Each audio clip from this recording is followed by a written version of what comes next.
Big boss Malayalam season 7 രാവിലെ തന്നെ നമ്മുടെ ഒണിയിൽ അക്ബർ ജിസേലൊക്കെ ഇരിക്കുകയാണ്. അപ്പോൾ ഒണിയിൽ അക്ബറിൻ്റെ അടുത്ത് പറയുന്നു, "എടാ അവൾക്ക് എന്തോ കുഴപ്പമുണ്ടടാ, അവൾ ഇന്നലെ രാത്രി നിങ്ങളൊക്കെ ഉറങ്ങിയതിന് ശേഷം എണീറ്റിരിക്കുന്നു, അവൾ അങ്ങോട്ടും ഇങ്ങോട്ടും നടക്കുന്നു, അവൾക്ക് എന്തോ കുഴപ്പമുണ്ട് കേട്ടോ, നമ്മൾ വിചാരിക്കും പോലെയല്ല." അതായത് ലക്ഷ്മിയെക്കുറിച്ചാണ് പറയുന്നത്.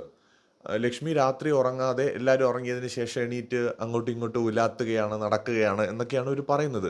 അതായത് ഒരു വല്ലാത്ത രീതിയിൽ പെരുമാറുന്നു അത്രേ. അപ്പോൾ ഉടനെ തന്നെ അവിടെ ഇരുന്നുകൊണ്ട് ജിസേല് പറയുന്നുണ്ട്, "ശരിയാണ്, അവൾ നോർമൽ അല്ല, അവൾക്ക് എന്തോ കുഴപ്പമുണ്ട്, അവൾ ഒട്ടും നോർമൽ അല്ല" എന്ന് ജിസേല് ഈ ഒരു വിഷയത്തിൽ ലക്ഷ്മിയെക്കുറിച്ച് പറയുന്നുണ്ട്. ഈ സമയത്ത് ലക്ഷ്മി അവിടെ അയൺ ബോക്സും പിടിച്ച് അയൺ ചെയ്തുകൊണ്ടിരിക്കുന്ന ബിഗ് ബോസ് സൂം ചെയ്ത് കാണിക്കുന്നുമുണ്ട്. സോ ഇവരൊക്കെ പറയുന്നതെന്ന് വെച്ചാൽ ലക്ഷ്മി രാത്രിയിൽ എല്ലാവരും ഉറങ്ങിയതിന് ശേഷം എണീറ്റ് പുറത്തൂടെ നടക്കുന്നു, എഴുന്നേറ്റിരിക്കുന്നു എന്നൊക്കെയാണ് പറയുന്നത്. അതെന്തോ കുഴപ്പമാണ് എന്നാണ് ഇവരൊക്കെ പറയുന്നത്. എന്ത് തരം കുഴപ്പമാണെന്ന് മനസ്സിലാവുന്നില്ല. എന്തായാലും ഇന്ന് രാവിലത്തെ ബീൻ ബാഗ് ചർച്ചയിൽ നടന്ന കാര്യങ്ങളാണ്. കൂടുതൽ അപ്ഡേറ്റ്സുമായി വീണ്ടും വരാം.